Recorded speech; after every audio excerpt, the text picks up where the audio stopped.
नमस्कार, हम रिंकू तिवारी दुबई से स्वागत बा आप सबके हमारे चैनल पे। आज आप सबके एगो बहुत सुंदर गीत सुनाओ तनी। देखिए एगो बेटी अपना पापा से का कहत तरी और बहुत ही अच्छा गीत बा। आप सबकी पसंद आई और पसंद आया तो लाइक और कमेंट जरूर करें लोगिन। और अगर चैनल के सब्सक्राइब नहीं कैले तो कृपया आप सब चैनल के सब्सक्राइब करें कि जब भी हम गाना अपलोड करें तो सबसे पहले नोटिफिकेशन आप सबके मिले। बाबूजी काहे के हो बियाहनी, हम कुमारी रहती ना।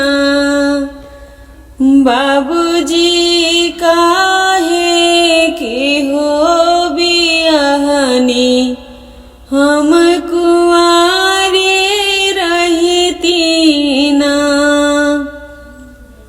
बाबूजी काहे के हो बियाहनी, हम कुंवारी रहती ना।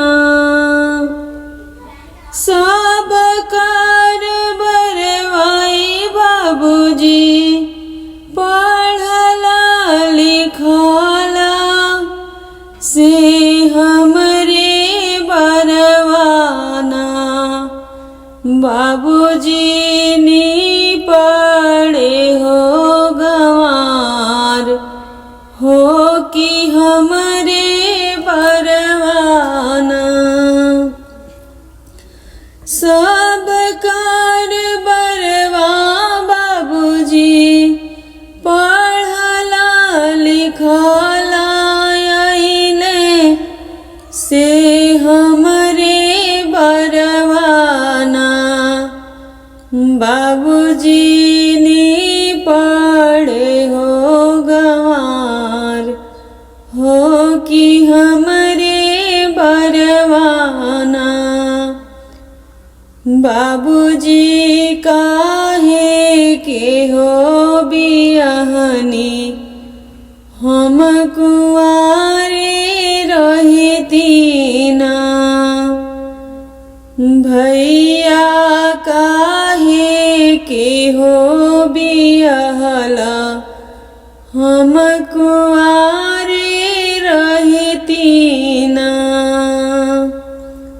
सब कर बरवाई भैया, पढ़ला लिखला आइले हमरे बरवाना।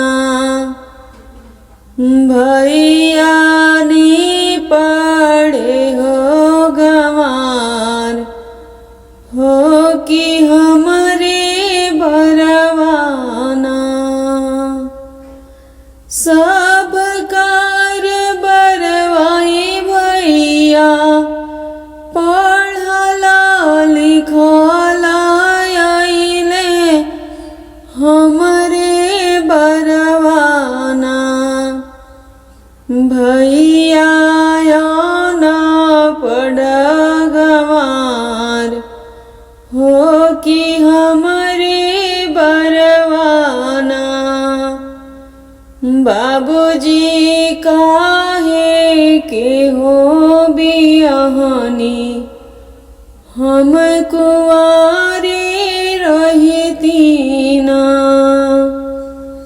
बाबूजी काहे के हो बियाहनी, हम कुंवारे